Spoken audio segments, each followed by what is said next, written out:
This is April Federico with Brownies for Breakfast, and I am here with Leslie Bobb. She is a health and empowerment coach and author. She has a BA in psychology, a master's degree in public health, and is a certified integrative health and brain health coach. Her mission is to empower as many people as possible by teaching them that their health and happiness are within their control. She works with clients on amplifying their own impact in the world by improving the way the brains and bodies work. She specializes in the gut brain health connection and is a total nerd about fermented foods. She is a co-founder of Cultural Revivalists, where she provides education and coaching to her clients, and you can find her on social media by name or as Cultural Revivalist. So welcome, Leslie. Thank you. Yeah, so let's just start with the basics. So I know that you specialize in gut health. So could you tell my audience who may not realize that Hippocrates once said all disease begins in the gut. And for those of you who don't know who Hippocrates is, who Hippocrates is, he is basically the father of all medicine, and he said that quote. And so for those of you who may not know, the gut basically controls everything in the body. So can you explain how that works, Leslie? Yeah, I can explain a bit how that works. It's pretty complex, but the overview is that the gut has been called the second brain, and we now know that like 90% of our immune system lies along our gut tract. Gut has been prominent in medicine for thousands of years, as you just mentioned. It's also, I mean, you can see it in everything when you think about it. When you are nervous or you have a crush on someone, you get butterflies in your stomach. We have a gut feeling. That's how we just know things is in our gut. Trust your gut. So there's all sorts of references to the importance of the gut. And what modern science now is catching up to is why all that actually is valid. So that's one of our favorite things in my business, Cultural Revivalist, is sort of watching how medicine is keeping up with traditional lifestyle, or catching up with traditional lifestyle, and validating traditional lifestyles, so to speak. So when we talk about gut, it's really from like your mouth to your out, which is how my business partner puts it. Yeah. So it's really everything from as soon as you ingest something into your mouth, all the way down through your stomach, and then your large intestine, small intestine, and then out your colon. But it's generally going to be contained. A lot of what you hear about the gut and the microbiome is generally contained in the small intestine. Now, if you, the metaphor we like to use with our coaching clients is sort of like your gut lining is sort of like a castle wall. Mm-hmm. So inside the castle, you have, your population that lives in there working and, doing their different various jobs. And then your wall kind of protects them from the outside, from anything that might wish them harm and anything that might wish them well also. But there's like a gatekeeper that lets in certain people, doesn't let in certain people. So your gut wall is kind of the same thing. And when it gets damaged from being assaulted over and over and over again, if you have this like band of ragtag misfits outside, just like shooting cannonballs at it over and over and over and over again for like your whole life, it'll get a hole in it. And once it gets a hole in it, then things can leak in, things can leak out and get into your body and your intracellular spaces where they don't belong. And that creates a whole host of problems. So what science has sort of discovered is that like all chronic disease is sort of tied back to inflammation, and inflammation generally comes from something being wrong in your gut. Mm-hmm. If you want to look at it like system by system, your gut affects every system in your body. Like I mentioned, your immune system is housed in your gut. That's because your gut is the one major way that pathogens can get into your body. So if you think about it, your skin protects most of your body. You only have a few openings. So your gut is sort of the outside on the inside. So you take all of the outside world into your gut, but it protects it from the inside of your body through things like the gut lining. So you need to have your immune system in there because most of the pathogens that are going to come to your body are going to come through your gut. Right. Your gut also really plays a huge role in regulating your metabolism and all of your hormones. And I don't just mean testosterone and estrogen. I also mean your thyroid hormones and vitamin D production and adrenaline and all of these other things that are hormones that we don't necessarily think of right off the bat. So when we're talking metabolism, we talk about leptin and ghrelin, which are the hormones that tell you if you're hungry or full. And we talk about insulin sensitivity and glucose response, which are really relevant to your audience. So your gut really plays a major role in regulating how your metabolism functions. My favorite topic is how your gut affects the way that your brain functions. So we now know that a lot of the neurotransmitters that actually are how our neurons, our brain cells communicate with each other are created in your gut, either as a byproduct of some of the bacteria or because of the function of some of the bacteria. Your neurons, a lot of your neurotransmitters are created in your gut, and your brain and your gut, I did it backwards. Your brain and your gut talk to each other via the vagus nerve. So we've known that there's this giant pathway, communication pathway between your brain and your gut, but we always thought it was one way. And now we know that it's actually bi-directional. So your gut and your brain are constantly talking to each other all day long. So if your gut is sick, your brain is not going to work very well either. Exactly. So yeah, system after system really just, it's all kind of housed in your gut. If you think about it, the phrase from the very true fact that every cell in your body is literally built out of the molecules broken down from the food that you eat. You literally are what you eat. So if you're eating crap, you're building with crap. And we're looking at, the three pigs in their houses of straw, clay, and what were they? I think it's straw, sticks, and brick. Yeah. So you want to have a brick house, not a straw house, right? Exactly. And that comes from what you're eating and your body's ability to do what it needs to do with what you're eating. So you could eat the healthiest food in the world, but if your gut is damaged, you're not going to be able to break it down properly. You're not going to be able to absorb your nutrients properly, and your body's not going to be able to build properly. So right. Yeah, that's really detailed, and yeah, I appreciate all your knowledge, and that really explains everything to how the gut regulates basically everything. So tell us a little bit about how diabetes plays a role in the gut, because I know that's what my audience would like to hear. Yeah, that's actually a great topic. Diabetes, very similarly to other chronic illnesses, but in its own unique way, is actually the current science sort of suggests that it is in part like gut dysbiosis, gut imbalance can lead to diabetes. Right. And also diabetes can damage your gut. So it's like this vicious cycle that you get caught up in. Right. And that applies to type 1 diabetes as well as type 2 diabetes. I know that they're different topics, and type 1 diabetes is considered more genetic, whereas type 2 diabetes is considered more lifestyle related.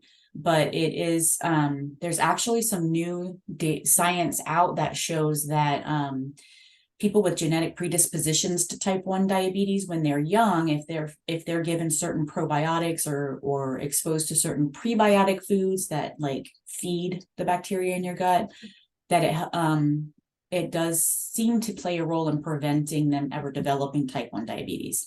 Right. So it does, when I talk about this, the pathways are a little bit different, but it does apply to both type 1 and type 2. So your gut, if your gut is damaged, it affects the way that your pancreas works. It can affect the way that your liver processes glucose, and it can affect the cell signaling, the way that insulin response works when so I'm sure most of your audience knows how all of this works, but like insulin is like the doorman that helps glucose get into the cells, Yeah. right? And then if you have too much glucose all the time, the cells don't need it anymore, and it becomes like someone is playing a prank and ordering pizzas to your neighbor's house over and over and over again, right? And the neighbor's going, no, we don't need any more pizza, but the pizzas keep coming and piling up on the door. Eventually the pizza place, which is your pancreas, runs out of delivery drivers because they're all out in the field. And so that's when your pancreas gets tired and doesn't produce insulin very well anymore. And additionally, your cells aren't receiving the glucose very well anymore because now they just ignore the door knock because they're tired Right. of the pranks, right? So on both ends, it gets messed up, and then you just don't have any way to get the glucose out of your blood, and bad things happen. So your gut actually helps mediate all of those functions Hmm. through enzymes and metabolites and all kinds of like complicated biochemistry. A lot of those things that make those functions work come from your gut. So if your gut is messed up, those functions aren't going to work as well. Additionally, if your gut lining has a hole in it, particles are getting out into where they don't belong, and that's where inflammation starts to happen in your body. Right. Now, inflammation is the cause of almost all of these illnesses. Yeah. They just manifest differently in different people based on your predisposition, your particular, like if you have a weakness, that's where the inflammation is going to attack. So it might be diabetes for you, it might be Crohn's disease for someone else, it might be lupus for someone else, but it's all coming from inflammation. And the inflammation is coming from your gut being compromised, your gut permeability is what they call it, when things can get through your gut lining. Hmm. So in that way, gut issues can contribute to you developing diabetes. And then once you have diabetes, all of that extra glucose in your blood and all of those other things that happen with diabetes further damages your gut. So it's like this cycle that you're stuck in now. Does that make sense? Yeah, definitely. And Okay. I know that diabetics are more susceptible to gastroparesis. Could you explain what that is? So gastroparesis is when there's like smooth muscles that line your intestines, and they keep the works flowing. So Right. everything has to move from one station to the next, and those smooth muscles in the lining of your intestines help that happen. And then they get to the colon pushes them out, and Right. that's all like this smooth muscle, sort of like snake like kind of function. Yeah. So that's called gut motility, like the motion. Hmm. When you have low gut motility, things don't move through very well. And gastroparesis, I believe the technical term for gastroparesis is like low stomach emptying. Yeah. So basically, like you're not digesting and moving things through your system very well anymore. So it can lead to like constipation, acid reflux, bloating, all of those things that you feel like when you're not like when you're full, like things aren't getting broken down and moved through very well, which can also lead to other like long-term damage. But on a day-to-day, they just don't feel very good. You feel full, you feel heavy, you feel like tired, and the toxins start to build up in your body. Yeah. So not a good thing. Yeah, definitely not a good thing. Yeah, I asked because like over the summer I was dealing with a lot of stomach pain, and my what do you call it? Gastroenterologist said we might have to test you for gastroparesis. And yeah, I wasn't 100% sure if it was that, because eventually it just went away. Um but I'm wondering from a personal standpoint, because that summer I started working out again. And when you start to work out again, does working out affect your um how like your stomach muscles work? Absolutely. One of the top recommendations for constipation or low gut motility or gastroparesis is actually exercise. Yeah. So it affects your microbiome, which helps everything work better, but Right. also like the motion helps with like just moving the muscles, So like the top three tips, like right off the bat for those kinds of ailments is proper hydration, exercise, and fiber. Right. So even before, and I haven't seen a lot of gastroenterologists treating it super well. Mhm. Most like doctors are kind of just taught to like diagnose and medicate. Right. But even before you get to that stage, you can try those three things just at home, give it a little bit of time and see if it helps. I have a fourth trick up my sleeve, which is actually like my first go-to, and that's fermented foods, as we saw in my bio, but maybe we can get on that later. Yeah, of course. We can actually get on that now. Okay. Yeah, so could you explain a little bit how like fermented foods work in your system and just what they are in general? Yeah, absolutely. And if I start going too long, just cut me off because this is my favorite thing. So fermentation is like the oldest form of food preservation. It dates back as at least as long as fire does, as far as how we handle our food. It was likely discovered accidentally, but then it started being used by every culture in the world in order to preserve their food, so that they, during the winters and the lean months, they had food around to eat and they weren't starving anytime it wasn't summertime. What again science is now discovering is all of the beneficial health effects that fermented foods have. So fermentation, it's like most people are familiar with pickling. Right.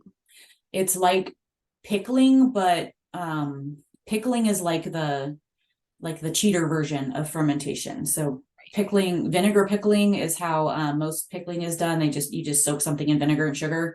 That came around as like a cheat way to preserve food, but you lose a lot of the benefits that you get from fermentation. Right. The process of fermentation, one of my like mentors in the field actually calls it controlled spoiling, Mhm. which sounds horrible, but so all of our food has bacteria on it that just lives on it. Most Yeah. of that bacteria is healthy or neutral in our bodies. We've evolved to work with bacteria. There are very, very few bacteria that are actually pathogenic to us that cause us illness, like very few in the whole scope of things. So all of our food has bacteria and yeast on it. And what fermentation does is it basically creates a safe environment for that bacteria to populate more, to grow. And then the bacteria, in a sense, they start to almost pre-digest the food. They eat the sugars and starches in the food and then create as a byproduct all of these lovely like enzymes and vitamins. And so fermented foods are good for us on multiple levels, but the way that I'm describing it might sound kind of gross, like a baby bird eating pre-chewed food from its mom.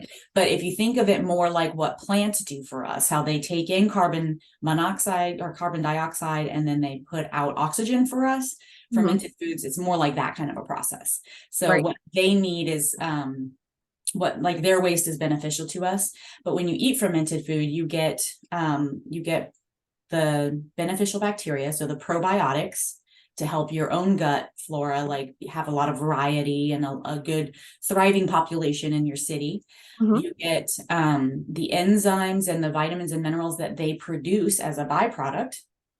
You also, they kind of unlock some of the components of the food that you may not be able to get otherwise, that isn't what's called bioavailable to you. So for instance, cabbage, which is one of the most fermented vegetables in sauerkraut, cabbage has different properties fermented than it does either raw or cooked. It Yeah. has like more B vitamins and lots of trace minerals and things in it when it's sauerkraut, like proper sauerkraut, not vinegar sauerkraut, that you are not able to get access to when you eat it raw or when you eat it cooked. So that's another benefit of the fermentation process, is it unlocks like magical abilities in our food that we don't get otherwise. So those enzymes that they produce help you digest your food and absorb the nutrients. They produce vitamins and minerals we need, particularly like B vitamins and K vitamins, which are vital to our health. And then they also just populate our city, so to speak. So multiple levels. So doing all of those things combined means that you get more nutrition from your food. you're more resistant to illness from other like bad bacteria, Right. and it helps reduce inflammation and those kinds of things in the body. So eating fermented foods lowers inflammation. Yeah.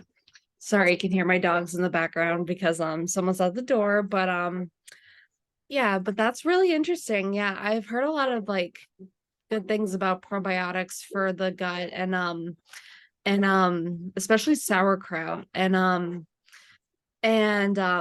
sorry, my dogs are kind of distracting me a little bit, but um but yeah, that's a lot of helpful information. And so what do you recommend in terms of foods for diabetics? Good question. Great question. So I know that anyone who has a diagnosis of diabetes has been given a lot of information. It is an extremely common illness now, so there's a lot of information out there. Most of the information that you receive hopefully is going to be actually good for you. It's not all, so you definitely need to confirm and verify. What I recommend for diabetics is the best diet for curing diabetes and getting off your medications would be like a low carb, high fat kind of ketogenic diet. Right. However, that's a lot for people to take on. Not everybody's really into that.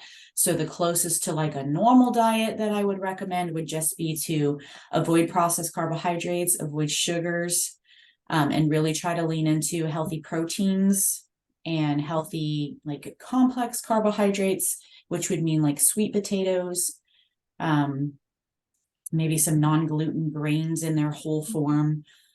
I really advise diabetics to make sure they're getting healthy fats and plenty of protein, and really prioritize breaking up with your addictions to things like breads and sweeteners. Like a lot of people, and we all have to do the best we can where we are. So if you are doing sweetener substitutes instead of sugar, that's a step in the right direction, but I would really strongly advise that being a step in your journey to where you can get off of those things almost entirely and just be getting your sweet kicks from natural sources. Because when you find sweet in nature, it's already combined with the things that you need to process it in your body properly.